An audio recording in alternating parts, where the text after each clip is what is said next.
Are you going places or left behind because you don't have a travel companion? Listen to how you can travel more independently. Dr. Travel Best will bring you the best answers, tips, and her mistakes so you can benefit.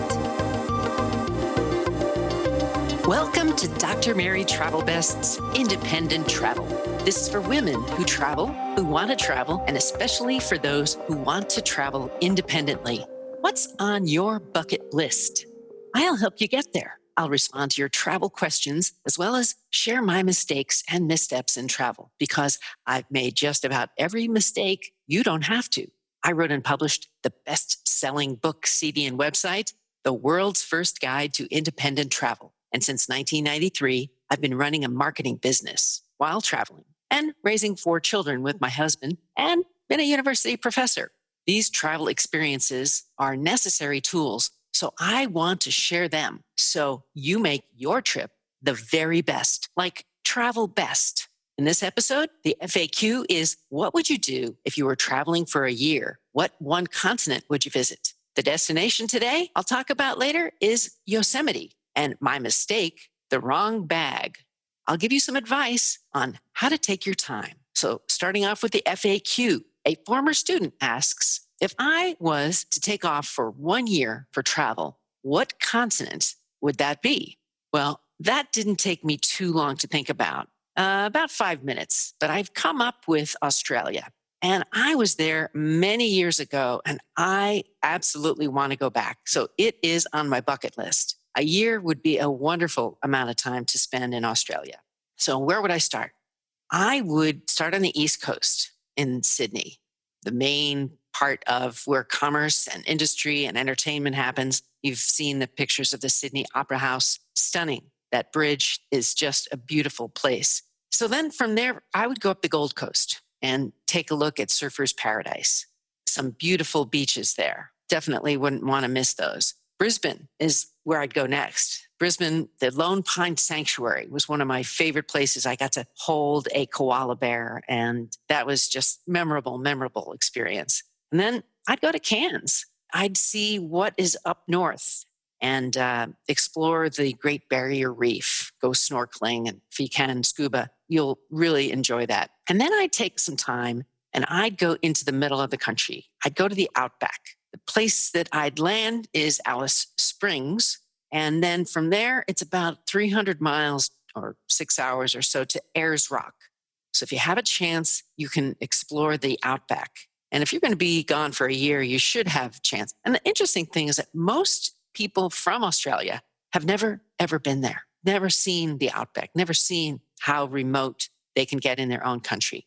So if I still had this year, I'd definitely go to the West Coast and spend some time in Perth. I haven't been there yet, but I've got friends who've told me about the wonderful sailing adventures that they've had there. America's Cup races are out there. So I definitely check that out. And then, of course, I'd go to Melbourne, which I only touched down in shortly. So I think of it a lot like San Francisco. I'd love to go back and spend a lot of time there. And then I would want to see Tasmania. Just the name itself has these images of an island that's south and tropical. You always hear about the Tasmanian devil. So I want to find out, is there really one? And then, of course, I'd want to go to Adelaide and see Canberra. And then I'd go back to Sydney and I'd see what else did I miss the first time around.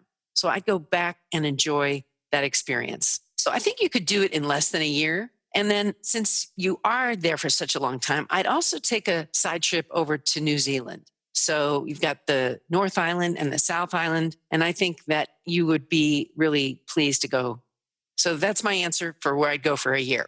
So today's independent destination is Yosemite. My memories in Yosemite are really very strong. We started out on great hiking trips there. So if you like to hike, Yosemite is one of the world's best. My memories are of camping in tents there, sleeping in cars, and sometimes the campsites were flooded out, so we didn't have any choice. But one of my favorite memories was hiking up, and it was raining, and we hiked up, and we were in a snowstorm. And that's where my husband proposed to me. So I got engaged in the middle of a snowstorm, just the two of us, after hiking for about 8 hours. And we weren't able to climb any further because the snow was just too deep. So what are some things to do in Yosemite besides hiking? Well, not everybody's able to, so I'll talk a little bit about transportation. The best way to get around the park is to ride the buses. They're free and they just go in circles around and around the park. And you can ride them all day long if you like. There's always something new to see. I took my kids around on these buses for hours and hours. Because it was a rainy day, my husband was out hiking. This was a great adventure. So that could be a good plan. Another fun thing to do is horseback riding.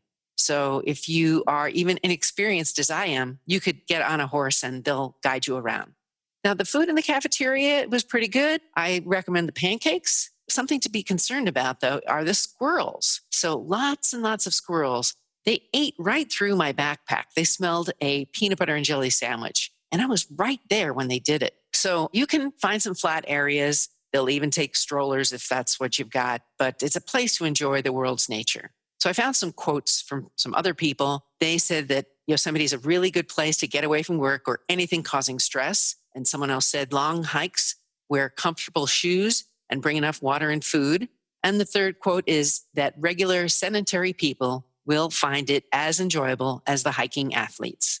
Some more details and some facts. It is a national park. It's in California's Sierra Nevada mountains, and it's famous for its giant ancient sequoia trees and for Tunnel View. That's an iconic vista of towering Bridal Veil. Bridal Veil is a fall, and you'll see the granite cliffs of El Capitan and Half Dome also. Now you can go to Yosemite Village and you'll find lots of shops and restaurants and lodging and a museum. And the favorite stop is the Ansel Adams Gallery. Here you'll find prints of the photographer's famous black and white landscapes of the area. And I'll mention that Ansel Adams Gallery carried my travel book, and I even did a book signing there. So moving on to today's mistake. I took the wrong bag. That's right. They all look alike.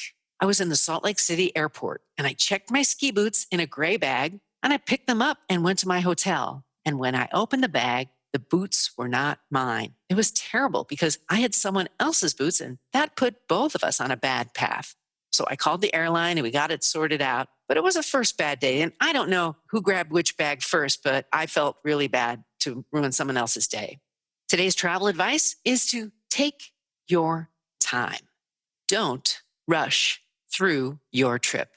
And I really mean enjoy the minute by minute experience. And when you're present with you, then you will enjoy the surroundings more. Get to know your own personal rhythms and breathe and stretch. Yes, not just your body, but stretch your mind. And every day try to do that. Enjoy the colors. Smell the food before you eat it.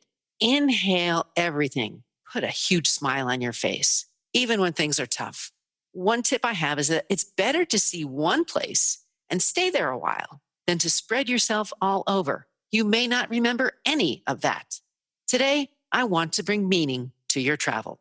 So thanks for sharing this edition of the world's first guide to independent travel with Dr. Mary Travel Best. And please share it with your girlfriends. If you want to know more, just search for Dr. Mary Travel Best, and you'll find me on the web, social media, and in audio formats. Helping women travel best is my goal. So please send me your travel questions so I can help you and help others too. I'm looking for you to travel best, so go ahead and let me know what's on your bucket list. What's on your travel bucket list? Tell the doctor and her team of women who travel the world seeking the very best. Dr. Travel Best, that is.